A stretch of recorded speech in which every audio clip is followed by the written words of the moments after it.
Here's a step-by-step tutorial on how to make a two-tier cake. First, we're starting out with a cake drum. Whenever you're making a two-tier cake, or really any cake that is over 3 layers, you want a drum because it's going to hold the weight of the cake and make sure nothing buckles and shifts. As always, I will have my favorite cake drums and cake boards linked in my bio in my Amazon storefront. We're adding a little dollop of buttercream to the cake drum so that way our cake will stick to the cake drum, and then the liquid that I'm adding is simple syrup. Simple syrup just makes sure that everything stays nice and moist. Personally, I find simple syrup to be really important whenever it comes down to a bigger cake. Most of the time cakes are going to be cut and they're going to be sitting out exposed to the air for a while, so you just want to make sure everything is moist. The same thing we do to the bottom tier is the same thing we're going to do to the top tier. The top is a 4-inch 3-layer, the bottom is a 6-inch 3-layer. The amount of buttercream you add in between the layers really just depends on your personal preference. Some people like to scoop it, and for me personally, I just like to eyeball it. The smoother you're able to get your crumb coat, the better your final product is going to look, especially if it's all going to be one single color. Once you get your cakes crumb coated, you're going to pop them in the refrigerator for at least 10 to 15 minutes just to make sure that everything can firm up. Realistically, I would leave them in there for at least an hour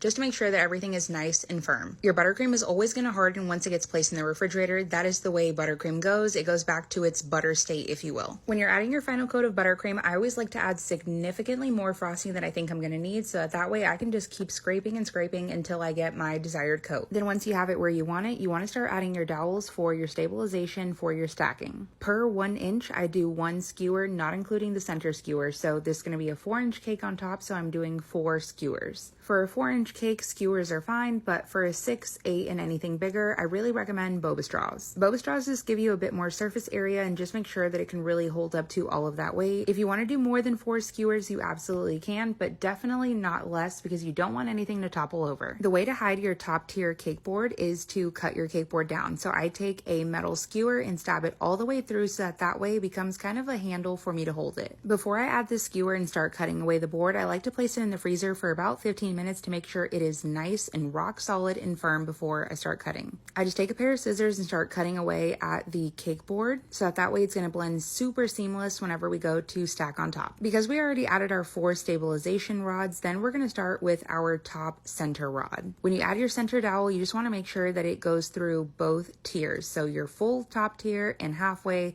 or full way down to the bottom tier. Then once you blend in your 2 tiers, you can either tilt it to the left, to the right, forward, or back if you see that it needs to be angled a little bit more this way or that way. I did all the rest of the decor off camera because it was taking me so long, but all of these are edible images with a fondant painted gold border on them. I love the way this cake turned out. If you guys want me to post a video on how I boxed up this 2-tier cake, just let me know and I will post that next. So let me know what you think in the comments. Okay, bye! Make sure to like and follow for more.